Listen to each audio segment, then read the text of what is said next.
Hello and welcome back to మన cric news. Gujarat టైటన్స్ని clean bowl చేసిన ఢిల్లీ క్యాపిటల్స్. వరుసగా 2 హై స్కోరింగ్ మ్యాచ్ల తర్వాత ఒక లో స్కోరింగ్ మ్యాచ్ని చూసాం. ఢిల్లీ బౌలర్స్ అద్భుతమైన బౌలింగ్కి పంత్ ఎక్స్ట్రాడినరీ కెప్టెన్సీ మరియు వికెట్ కీపింగ్ తోడవడంతో గుజరాత్ బ్యాటర్స్ వికెట్లు పేకమేడలా పడ్డాయి. తర్వాత ఢిల్లీ బ్యాటర్స్ సూపర్ ఫాస్ట్గా చేజ్ని కంప్లీట్ చేయడంతో అమాంతం నెట్ రన్ రేట్ పెరిగింది. హోమ్ గ్రౌండ్లో గుజరాత్ టైటన్స్కి ఘోర పరాభవం. ఈ పెర్ఫార్మెన్స్తో పంత్ వరల్డ్ కప్ స్పాట్ని కన్ఫర్మ్ చేసుకున్నాడా? ఇలాంటి డీటెయిల్స్తో లెట్స్ గెట్ స్టార్టెడ్. అహ్మదాబాద్లో జరిగిన ఢిల్లీ క్యాపిటల్స్ మరియు గుజరాత్ టైటన్స్ మ్యాచ్లో పంత్ టాస్ గెలిచి డౌట్గా బౌలింగ్ ఎంచుకున్నాడు.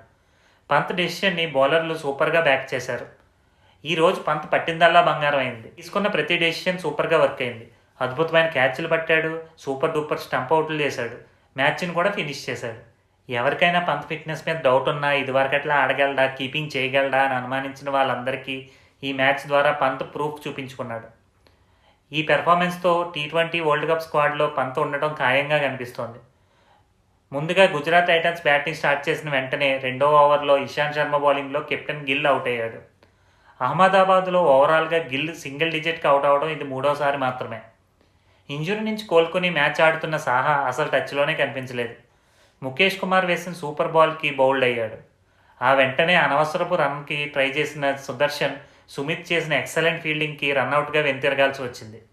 అదే ఓవర్లో ఇషాంత్ వేసిన వండర్ఫుల్ బాల్కి పంత్ ఎక్స్ట్రాడినరీ క్యాచ్ పట్టడంతో డేంజరస్ మిల్లర్ అవుట్ అయ్యాడు. దాంతో గుజరాత్ మెయిన్ పిల్లర్స్ అయిన గిల్ మరియు మిల్లర్ ఫస్ట్ 5 ఓవర్లోనే అవుట్ అయిపోయారు. పవర్ ప్లే పూర్తయ్యేసరికి గుజరాత్ టైటన్స్ 30 పరుగులు చేసి 4 వికెట్లు పోగొట్టుకుంది. అక్కడి నుంచి అభినవ్ మనోహర్ మరియు తెవాటియా పార్ట్నర్షిప్ బిల్డ్ చేయడానికి ట్రై చేశారు. కానీ స్టబ్స్ బౌలింగ్లో పంత్ చేసిన మ్యాజికల్ స్టంపింగ్కి అభినవ్ అవుట్ అయ్యాడు.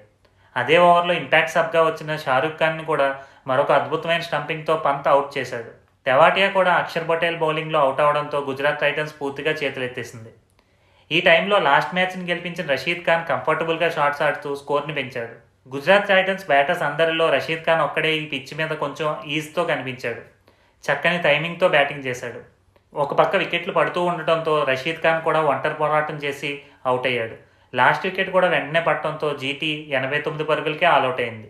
ఇది గుజరాత్ టైటన్స్కి లోయెస్ట్ టోటల్. అంతేకాకుండా ఈ సీజన్లో ఇదే లోయెస్ట్ స్కోర్. అసలు రషీద్ ఖాన్ లాస్ట్లో వచ్చి 24 బాల్లో 31 రన్లు చేయకపోతే జీటీ ఏమాత్రం స్కోర్ కూడా చేయలేకపోయేది. మొత్తం గుజరాత్ బ్యాటర్స్ అందరూ చెత్తగా ఆడి ఫస్ట్ ఇన్నింగ్స్ అవ్వకుండానే మ్యాచ్ని డీసీకి అప్పచెప్పారు. ఢిల్లీ క్యాపిటల్స్ బౌలర్స్ అందరూ ఎక్సెప్షనల్ స్పెల్స్ వేశారు. ఇక ఈ తక్కువ స్కోర్ని ఎంత త్వరగా చేసి తమ నెట్ రన్ రేట్ని ఎంత బాగా ఇంప్రూవ్ చేసుకోవాలన్న ఎజెండాతో బ్యాటింగ్కి వచ్చారు Delhi Capitals batters. First over నుంచి బౌండరీస్ కోసమే ట్రై చేశారు. ఇంజరీ వల్ల ఈ మ్యాచ్కి దూరమైన వార్నర్ ప్లేస్లో ఓపెనింగ్కి వచ్చిన మెక్కర్ తను ఆడిన ఫస్ట్ బాల్నే 6కి పంపించాడు. అలా 10 బాల్స్లో 20 రన్లతో క్విక్ ఫైర్ నాక్ ఆడి అవుట్ అయ్యాడు. ఇక 2 రివ్యూస్లో బతికిపోయిన పృథ్వీ షా ఎక్కువ స్కోర్ చేయకుండానే అవుట్ అయ్యాడు. అప్పుడు జోడీ కట్టిన హోప్ మరియు పోరెల్ 14 బాల్లోనే 34 పరుగుల పార్ట్నర్షిప్తో విజయాన్ని డెడ్ ఈజీ చేశారు. వెంటనే ఇద్దరు అవుట్ అయినా కూడా పంత్ మరియు సుమిత్ వేరే వికెట్లు పడకుండా 8.5 ఓవర్లలోనే మ్యాచ్ని ముగించారు. బాల్స్ రిమైనింగ్ని కన్సిడర్ చేస్తే ఐపీఎల్లో ఢిల్లీ క్యాపిటల్స్కి ఇది బిగ్గెస్ట్ విక్టరీ. తక్కువ ఓవర్లలోనే స్కోర్ని చేస్ చేయడంతో డీసీ తమ నెట్ రన్ రేట్ని బాగా మెరుగుపరుచుకుంది. ఈ విజయంతో 7 మ్యాచ్ల్లో 3 మ్యాచ్లు నెగ్గిన ఢిల్లీ క్యాపిటల్స్ పాయింట్స్ టేబుల్లో 9వ పొజిషన్ నుంచి 6వ పొజిషన్కి వచ్చింది. ఇక ఈ లాస్తో 7 మ్యాచ్ల్లో 3 మ్యాచ్లు నెగ్గిన Gujarat Titans net run rate భారీగా పడిపోవడంతో 7th ప్లేస్కి పడిపోయింది. క్యాపిటల్స్ ఫస్ట్ 5 మ్యాచ్ల్లో 4 ఓడిపోయాక లాస్ట్ 2 మ్యాచ్ల్ని సూపర్ థ్రాషింగ్ విక్టరీస్తో టోర్నమెంట్లో బలంగా పుంజుకుంది. తన కెప్టెన్సీ నిర్ణయాలతో అద్భుతమైన వికెట్ కీపింగ్తో డీసీ విజయంలో ప్రధాన పాత్ర పోషించిన పంత్కి player of the match award లభించింది. Next match 8th place versus 9th place, అంటే పంజాబ్ కింగ్స్ మరియు ముంబై ఇండియన్స్ మధ్య మ్యాచ్ జరగనుంది. ఆ మ్యాచ్ డీటెయిల్స్తో మళ్ళీ కలుద్దాం. మా వీడియోస్ మీకు నచ్చినట్లయితే వీడియోని లైక్ చేయండి, షేర్ చేయండి, ఛానల్ని సబ్స్క్రైబ్ చేయండి. Thank you.